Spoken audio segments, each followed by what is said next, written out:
ବାକ୍ୟରେ ଲେଖା ଅଛି, ଯେଉଁ ବ୍ୟକ୍ତି ଯତ୍ନରେ ହିତ ଚେଷ୍ଟା କରେ ସେ ଅନୁଗ୍ରହ ପାଏ, ପୁଣି ଯେ ପରର ମନ୍ଦ କରିବାକୁ ଖୋଜେ ତାହା ପ୍ରତି ତାହା ହିଁ ଘଟିବ। ଏହି ବାକ୍ୟର ଅର୍ଥ ହେଉଛି, ଯେଉଁ ବ୍ୟକ୍ତି ଧାର୍ମିକତା, ସତ୍କର୍ମ ଏବଂ ଈଶ୍ୱରଙ୍କ ଇଚ୍ଛାକୁ ଅନୁସରଣ କରିବା ନିମନ୍ତେ ଆନ୍ତରିକତାର ସହିତ ଚେଷ୍ଟା କରେ ସେ ଈଶ୍ୱରଙ୍କ ଠାରୁ କୃପା, ଅନୁଗ୍ରହ ଏବଂ ଆଶୀର୍ବାଦ ପ୍ରାପ୍ତ ହୁଏ।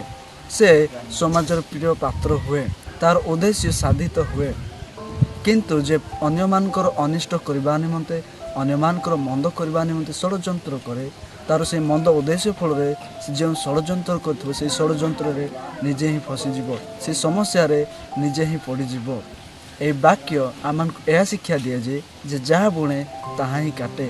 ଭଲ କର୍ମର ଫଳ ଭଲ, ମନ୍ଦ କର୍ମର ଫଳ ମନ୍ଦ। ଆମ କାର୍ଯ୍ୟର ଫଳ ଆମ ନିଜ ଉଦ୍ଦେଶ୍ୟ ଏବଂ ଚେଷ୍ଟା ଉପରେ ନିର୍ଭର କରେ। ଯଦି ଆମେ ଉତ୍ତମ କାର୍ଯ୍ୟ କରିବା ଆମମାନଙ୍କ ପ୍ରତି ଉତ୍ତମ ଫଳ ହିଁ ଫଳିବ, ଯଦି ଆମେ ମନ୍ଦ କାର୍ଯ୍ୟ କରିବା ଆମମାନଙ୍କ ପ୍ରତି ମନ୍ଦ ଫଳ ହିଁ ଫଳିବ। ଏଣୁ ସର୍ବଦା ଆମେ ଉତ୍ତମ କାର୍ଯ୍ୟ କରିବାର ଆବଶ୍ୟକ ରହିଛି। ପ୍ରଭୁ ସମସ୍ତଙ୍କୁ ଆଶୀର୍ବାଦ କରନ୍ତୁ। ଆମେନ୍।